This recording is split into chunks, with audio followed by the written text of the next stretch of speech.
Our next speaker.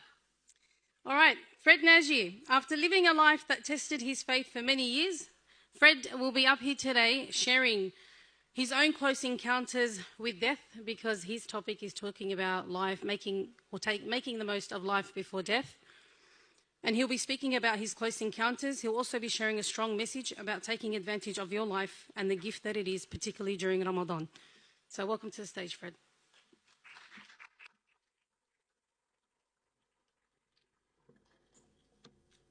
بسم الله والحمد لله والصلاة والسلام على رسول الله.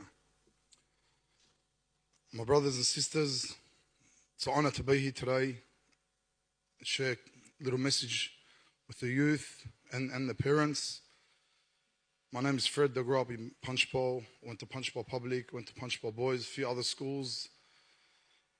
Got mixed up with the wrong friends, ended up in the justice system many times, left home at the age of 14, ended up living on the streets, friends' houses, doing the worst of the worst, and decided that I wanted to be living a life of crime, thinking being a gangster was cool after listening to Tupac and all that other polluted crap that pollutes kids' minds, and watching those Scarface and Godfather and all those Al Capone movies that are absolutely just rubbish. I've been in emergency probably close to 20 times, whether it's for gunshot wounds or other wounds or drug overdose or whatever it is.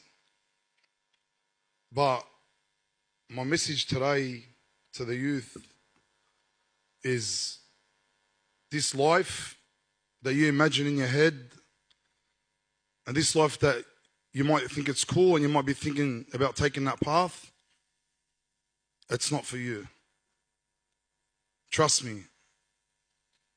I'm here, I'm 48 years old, but I'll tell you now, half the boys I grew up with and that were in gangs with me, they're dead. I buried them.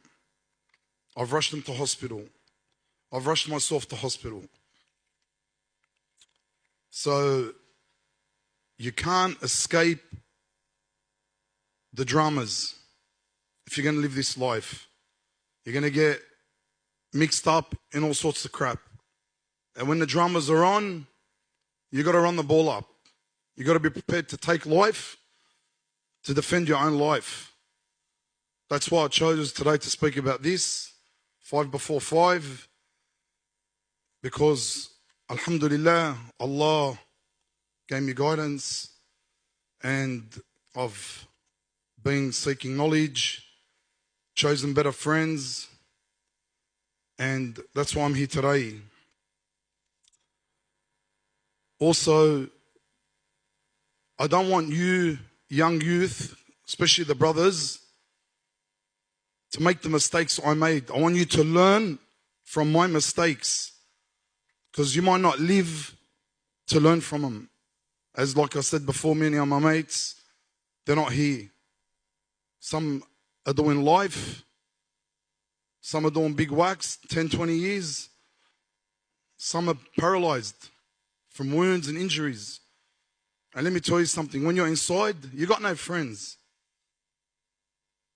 It's your mother and your father that will be there for you. Not your boys, not your crew, not your khayz. There is no khayz. The true brotherhood, the true life is only under the banner of La ilaha illallah. Everything else is fake. It's that simple. In a nutshell, Allah tells us in the Quran, وَمَا خَلَقْتُ الْجِنَّ وَالْإِنسَ إِلَّا لِيَعْبُدُونَ. That's the whole purpose of your life. That's the whole reason you're here. And that might be cool, get some tats, carry a gun, run around with the boys, make a bit of money, do some crime. But do you want your mum to wake up at 5 in the morning every Sunday and drive 3 hours to a jail in the freezing snow, getting patted down by security guards, dog sniffing your mother, touching her.